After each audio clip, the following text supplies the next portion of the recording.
Welcome back. There was no way I'd be able to sleep. When she hung up the phone like that, I realized for the first time what kind of situation I was in, as well as who the only ally who would support me was. I waited with bated breath for Shion to calm down and call me back. Why does she have to calm down when you're the one who went off at her? What would I do if the phone rang while I was sound asleep? No matter how long I waited, however, it never rang. Exhausted, whenever my mind started to wander, I would jolt awake as though I heard the phone ring. In the end, I brought the cordless phone with me into my futon and went to sleep with it in my arms. That's not strange. Though it still didn't amount to anything. Morning came, and by that time I was pretty sure she wasn't calling back. That was when a fierce drowsiness assailed me. Same. Damn it. This is no time for sleep, Keiichi Mayabara. I slapped myself in the face a few times. Then I went to the washroom and washed my face, which was something I usually didn't do. I'm sorry, what? You wake up and don't clean yourself? That wasn't enough either, so I even brushed my teeth. Excuse me? You don't usually brush your teeth? What? After that, I was finally wide awake. When Mum saw how strange I was acting, her eyes went wide. Keiichi, why are you so clean?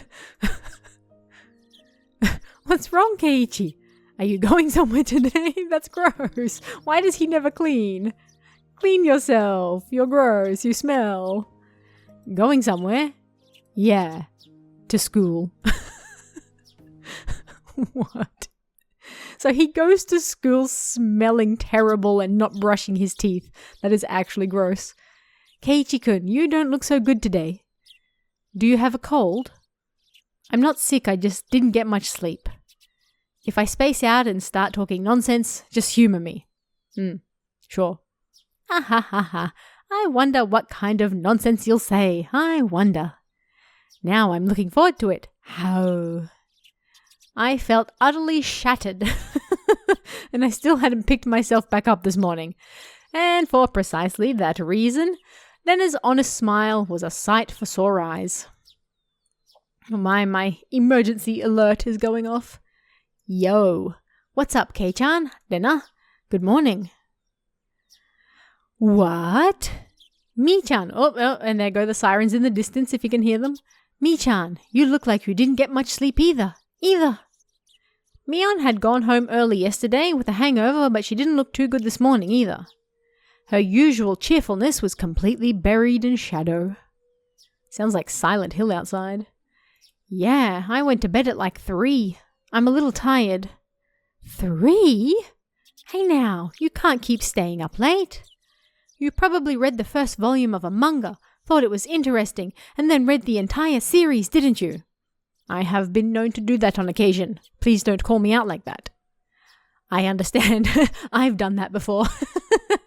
I joked, trying to shake off my sleepiness.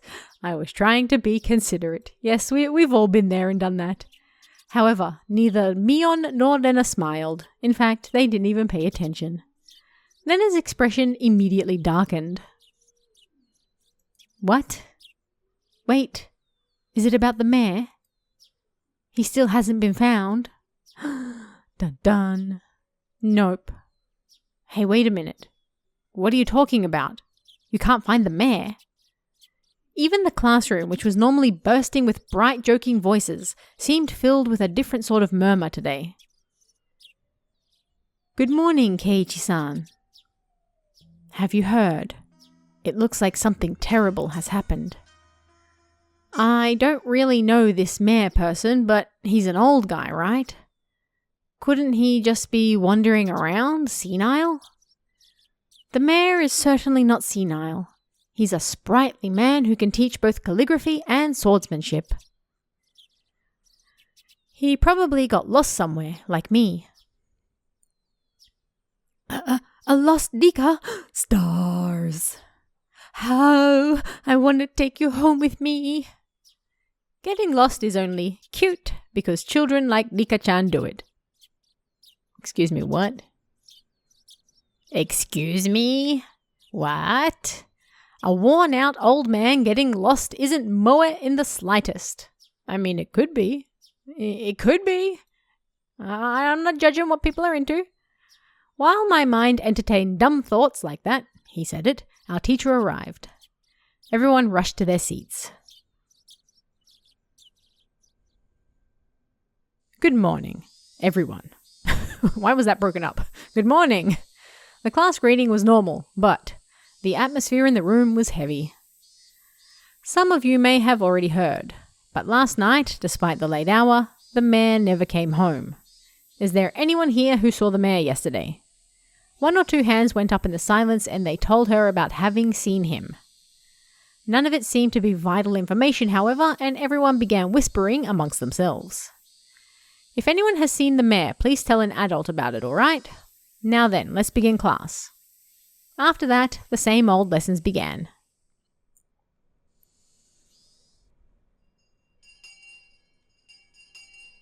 The rumours, once quieted, blossomed into flowers again at lunchtime.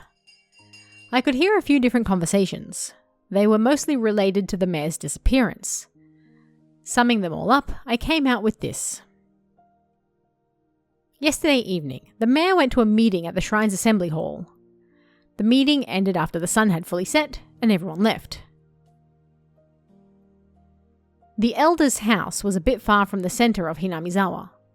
It was already late and Hinamizawa doesn't have a lot of lights outside. Nobody saw the mayor after that meeting. However, because he would have been hungry, he wouldn't have taken any side trips. He would have gone straight home. However, no matter how long his family waited, he never returned. Some thought there might have been an accident. They left no stone unturned. They searched from the irrigation channels to the water wells, and even in the rice paddies, but they didn't find him. Of course, there was a limit to how far they could search in the middle of the night. The police were going to wait for daylight, then have the young men of the town help search. If after all that they still didn't find him, they were apparently even going to go looking in the mountains. Even now at this moment, the adults were probably all searching for him. The more they searched in vain, and the more time passed. The only thing that came to mind was the curse. The rumours of Oni Kakushi, of the demoning away. Had he become this year's sacrifice to Oyashiro-sama's curse, which had recently been occurring every year? That scary possibility, which everybody thought about, but nobody could say aloud, was slowly but surely spreading throughout the village. Was he demoned away and offered as a sacrifice to quell Oyashiro-sama's anger? My classmates were whispering to each other that the curse didn't happen this year, so there shouldn't have been any sacrifices. I, on the other hand, I knew. The curse did happen again this year, and there were 2 people that died. This may sound strange, but I hadn't exactly thought the elder would be the one to go missing. My reason was clear. Shion and I should have been a higher priority than him. The 4 of us were thieves that broke the taboo and set a foot into the sacred ritual storehouse. If Tomitake-san and Takano-san had suffered mysterious deaths, then it should have been mine and Shion's turn next. This time should have been Shion and me. I laughed painfully to myself. I'd yelled at Shion over the phone that I didn't want to end up in such a terrifying situation, but now that someone other than me had disappeared, I could only think that I should have been the first to go. Onigafuchi, the bottomless swamp, said to have been the place where they drowned sacrifices long ago. Just as it ran through my thoughts, the villagers must have also considered the swamp. Maybe police divers were plumbing its depths even now. They probably wouldn't find anyone. Not a single missing person had ever been found. They'd always suspected Onigafuchi, but not once have they ever turned up a corpse from it. After all, it was a devilish, bottomless swamp from which no one who sinks can ever return. I could hear someone telling their friend that in the classroom. Now that you mention it, Satoshi-san, he left around this time last year, didn't he? Huh? Satoshi? I've heard that name before. He was... right. He disappeared because of last year's curse. The conversation was happening in the seat next to me, so I could hear it clearly. Didn't we search the whole village like this for Satoshi-san too? We didn't find him either. What did we decide that was? Demoning away, right? Yeah. I heard he withdrew all his savings and ran away from home. Someone from the police said there was someone who saw him get on the bullet train at Nagoya Station. Ran away, huh? I wasn't that interested in the reason, which seemed understandable in this case. Everyone else who disappeared had their own reasons too. Either they were still on the run because they were criminals, or they were a corpse that couldn't be found. It's not like any of them suddenly disappeared into thin air for no reason. But they disappeared. Someone disappeared whenever the curse took a life, as if by design. They may have had various understandable reasons, but they still disappeared. From that point of view, it really might have been a demoning away this time. The mayor's disappearance was the first such incident without a clear reason behind it. Of course, coming to that realization didn't help to resolve anything. It looks like I messed up the seasoning today. Sorry. Normally Lena would have devoured her lunch immediately, but today there was still a ton left. That wasn't because Lena's lunch didn't taste good or anything, though. That isn't the case. Your lunch today is as delicious as always. Satoko dips her chopsticks into Lena's bento box and pulls bits of food out one after the other. Yes, delicious indeed. Today in particular, in fact. Chomp chomp. Huh? You know those are pumpkin croquettes, right? Are you okay? Yes. If it's your pumpkin, then it's delicious. I mean, have you ever had one of those? They are absolutely delicious. I love those. Whenever we got them for school lunches, ooh, perfect. Did Satoko dislike pumpkin? Yo, pumpkin is the bomb. Regardless, she forced herself to smile and shoved more into her mouth. Everyone knew. Nobody's lunch tasted very good today. Satoko kept shoveling it down, repeating her remark on how good it was. If it's that good, then I guess I've got to have some too. Satoko's gonna eat it all if we let her. It's just so good, so I would certainly like it if Keiichi-san were to eat some as well. Well, sometimes I have to show my adult generosity, right? Okay, don't hold back on my account. Eat enough for the both of us today. The face. She really, really hated pumpkin, didn't she? Pumpkin is awesome. That made it all the more touching to see Satoko's own brand of generosity. I grabbed her head and started why? Satoko, in a somewhat exaggerated fashion, was bawling, tears streaming down her face. No way. You'll never grow up if you give away such good food. Lena, you eat too. I only have leftover vegetable stew, but it tastes great after having sat overnight. Yeah, the daikon radish has such a pretty color going through it. It looks delicious. I guess I'll have some then. Lena reached out with her chopsticks and, at last, the usual lunchtime atmosphere began to return. That was only at our desks, however. The dark tales of Oyashiro-sama's curse, which had recurred for 5 years in a row, didn't cease. The whole classroom remained stuck in this somber mood. Oyashiro-sama's curse had happened for 5 years straight. Everyone had wanted the previous year to be the last. What was Oyashiro-sama's curse anyway? They were going to build a dam in Hinamizawa. Oh, why are we waffling? We know this already. We've spoken about it 50 times. The people building it were bad, so they were cursed. I would admit that much. Still, the dam project was frozen years ago, wasn't it? So why was the curse stubbornly persisting? I hit myself on the cheeks to perk myself back up. Everyone was trying so hard to brighten the mood, I couldn't go straight back to thinking about the curse like that. I forced the grim story out of my head. Driving Oyashiro-sama's curse out of my thoughts was actually a good idea. In the end, that meant I would also be driving away the most terrifying thought of all, that I could be the curse's next target. Mion's taking a while, isn't she? How long does it take to wash your hands? Mion had said she was going to wash her hands and left, and she hadn't come back yet. Ah, she's probably taking a little afternoon nap somewhere. Ina. I think she was up pretty late last night looking for the mayor after all. I smiled wryly and let out a sigh. Today was no good. However much we tried to lighten the mood, things always came back to the mayor. It was just a no-good day. I had just transferred here recently, so the shock of a curse happening 5 years running was an unimaginably big one. Maybe I do need to appreciate that. When Mi-chan was really little, the mayor would always spoil her. When she was going through her prankster phase, he loved her like his own daughter. She's told me that often. I see. Mion was in shock too. Someone disappearing at all because of a curse was a very scary thing. If the sacrifice was someone you knew, though, then the shock must be 100 times worse. Satoko, as if she'd come to the same conclusion, bit her lower lip and looked downward.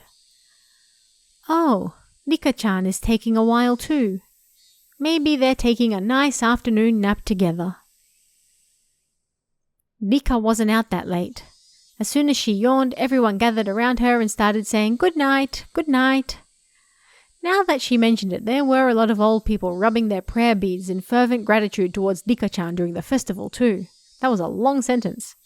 An image of the indulgent elderly came to mind. Indulgent. Had Rika-chan discovered a way to get herself to be pampered like that? Is there a reason the old people treat Rika-chan like an idol? Is she their ideal image of a granddaughter or something? I don't know anything about that. But I want to see Rika-chan yawning. What? It's probably all like, hoo-ah. Oh, I want to take her home. I don't personally think it's that cute. It's more of a gwa, and she opens her mouth really wide so you can see the back of her throat. Her throat, the thing in her throat, oh wobbly. Oh, what on earth am I being forced to read? Excuse me. What? Nana's handy at times like these. I finally managed a heartfelt laugh. What are they? Oh, right, I'm just moving on. I'm on day duty today, aren't I? I need to go water the flower garden. Yes, go do that. The garden is right outside the teacher's lounge too, so they can immediately tell if you don't do it right. I think Satoko-chan is cute, not only Rika-chan. Okay. Okay, can't breathe, how? I got a glimpse, it was so cute. Why is this gonna be weird? Satoko-chan is cute too, I'm gonna take you home. Okay, Nana was squeezing her hands around Satoko's neck and was trying to get a look into her throat. Totally not weird. Thank you for making me read that. Much appreciated. You know, Nana is, I can't say it out loud, but she is a notorious censored, isn't she? Sweat.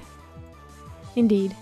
Hearing Satoko make a weird noise like a chicken being strangled was kind of hilarious, and I couldn't help but laugh. At some point, the classroom had erupted into laughter too. Maybe Nana was doing it on purpose. Even if she wasn't, this nonsense was a welcome sight. Not for all of us. It's a bit weird. Anyway, let's get over to the flowers while I still have time. Slowly and quietly, lest I destroy the room's newfound peace, I left the classroom. The watering can was hanging up outside the kitchen. This building had originally been an all-male forestry service building, so there was apparently nothing so thoughtful as a garden here before. When they decided to have the school share the space, they built one there as a modest gesture of appreciation. But, well, the flower bed, it was a little longer than you'd expect. It went all around. It went all over the place. It was so big one would need to refill the watering can 5 or 6 times to get it all done. You've seen my garden as well. I was doing this together with a kid who was also, thankfully, on day duty today. She was in the lowest grade though, and a full size smaller than even Rika-chan. I couldn't make a kid who would struggle just to lift the full watering can help me with this. For this, if one was placed on day duty with someone one liked, they'd do it all for you, so it'd be cake. Huh? No point in blaming her. I'll give up. I'll just get started. Watering can in hand, just as I was about to leave the building, the old man from the forestry office addressed me. "Sonny, there's a vegetable garden behind the warehouse, right? It's all just about dried up. Water that too, would ya?" "Oh, you mean that curry vegetable garden? The one with the potatoes and carrots and other things that are only ingredients for curry? It's definitely the personal garden of our curry-loving teacher, but making students responsible for its upkeep is getting them involved in her personal affairs." I couldn't say that to his face though, so I gave up and decided to carry out my day duties. I mean, watering my garden is one of my favorite parts of the day. Why wouldn't you enjoy doing that? I mean, not like you're sitting at a desk studying. The sunlight out front was strong. The great chorus of cicadas was strongly underlining how nothing was different today than yesterday. I enjoy how this novel just alternates between cicadas and Higurashi just whenever it feels. I passed by the classroom, and I don't know how it happened, but Lena and Satoko were in the middle of a huge melee. While I was gone, the kids had arranged the desks in a circle, forming a ring, while everyone was cheering them on. Yeah, that's how it should be. Once school ended, we would need to return to reality, where talk of the elders' disappearance would once again be all over the place. I wanted everyone to forget about everything and have fun, just like yesterday, if only while they were at school. In that sense, Satoko's whirling elbow and Lena's backward flying spin kick made for a pleasant sight. Indeed. Even if, as a result, they flipped over my desk. "Ah, that's my pencil box." Gah! I'll just let it happen today. I set to work, hastily watering everything, wanting nothing more than to be done as soon as possible. That should about do it. No sooner had I thought that, then I remembered that I had to water the teacher's curry vegetable garden too. That's such a pain, but I have a feeling that it'll come back to bite me if I don't. I gave up, filled the can with water again, and headed behind the warehouse. This was a place students didn't like to go. It was always damp here, and you couldn't discard the possibility of slugs and pill bugs being around. Ew. Moist. So when I ran across her in a place like that, I was surprised. Whoa. Oh, it's Rika-chan. Don't scare me like that. Rika-chan was just standing there like a puppet, devoid of life. Understandable. I was the only one who was startled here. Rika-chan didn't even seem to react to my appearance. Rika-chan? Finally, she noticed me. Her expression was clearly abnormal. There was red under her eyes, stained with tears and dirt. There were blades of grass stuck in her hair too, and her clothes looked as though she'd fallen to the ground. Rika-chan? Are you hurt? Did you fall? Hick. No, that isn't it, Rika-chan said in the brightest voice she could manage as she rubbed her eyes. She didn't look anywhere near normal though. What happened? You weren't sleeping on the storehouse roof and then fell off or anything, did you? Don't worry about me. I have something I want to ask you, Keiichi. Rika-chan walked over and clung to me. At first I thought she was playing a trick on me. Eventually, however, I realized it was so that I wouldn't run from the question she was about to ask. I shuddered. What? What do you want from me? She looked straight into my eyes. Her upturned eyes bored right into me. It was as though they were trying to pull the answer out of my own eyes without actually asking me the question. It was scary, so I averted my eyes from hers. Keiichi, did you do something bad on the night of the festival? My body gave a jolt from its very core. Rika-chan, who was clinging to me, might have felt my shiver. A nervous tingle crawled up from my feet, and after going up my back and freezing my entire body, it made its way into my brain. Keiichi, do you really not remember? My head began to throb. I don't understand anything. What-wo? Mion asked me. Oishi-san asked me. Shion asked me. And now Rika-chan was asking me. We thought nobody knew about what we did last night, but, in fact, everyone knew? They all knew, and they came to ask me, again and again, until I admitted it. When I thought about it, it was pretty clear the whole thing was out in the open. After all, don't Tomitake-san's and Takano-san's deaths prove it? Keiichi? How should I respond? We never should have entered the forbidden storehouse, and even though I regretted it so much, was she saying it wasn't enough? However, I had all but decided what I was going to say. I'm not exactly a good kid, you know? I've done lots of bad things, so I can't remember anything specific. Just as I had with all the others, I evaded the question. Rika-chan stared up at me with innocent eyes. Her eyes were so painful that I had to look away. After a few moments of mutual silence, Rika-chan released me.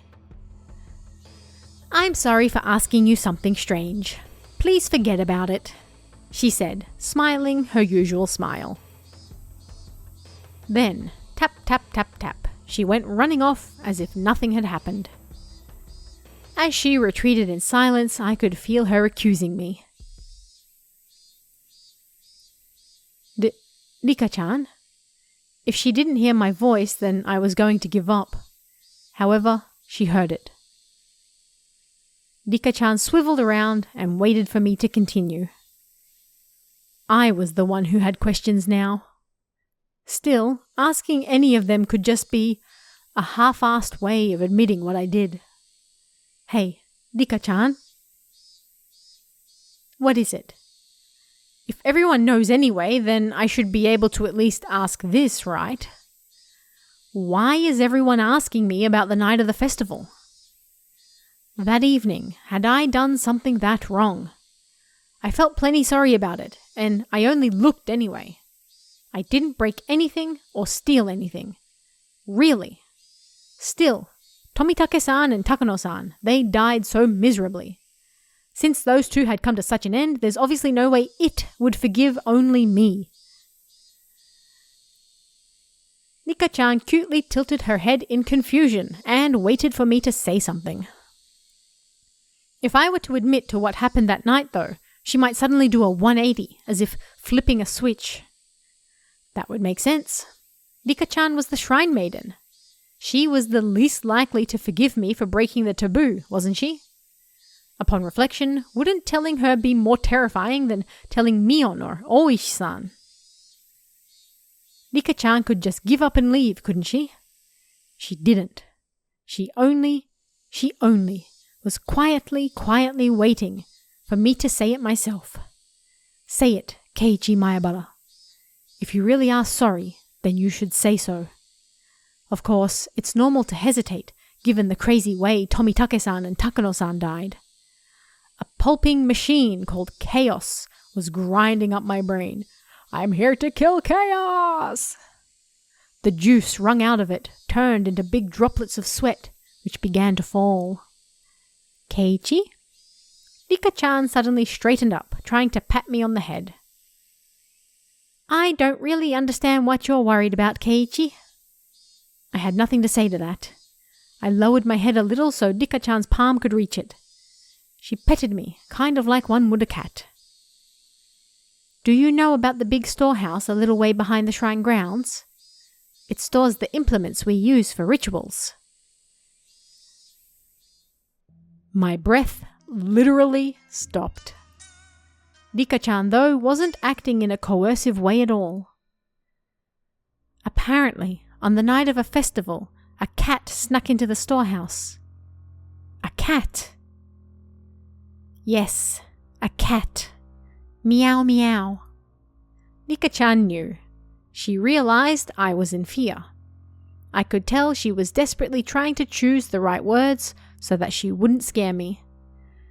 The cat always wanted to explore inside the storehouse, but I was mean to it and never let it go inside.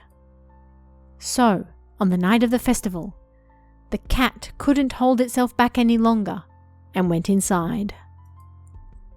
The cat. It was clearly supposed to be Takano-san. Or wait, was it supposed to be me? Alright, we're going to end this episode here. Finally getting into a bit more of the nitty-gritty. Let's find out more about what is potentially going to happen to this cat next week. I hope you guys enjoyed this one, and I'll see you again then. See ya.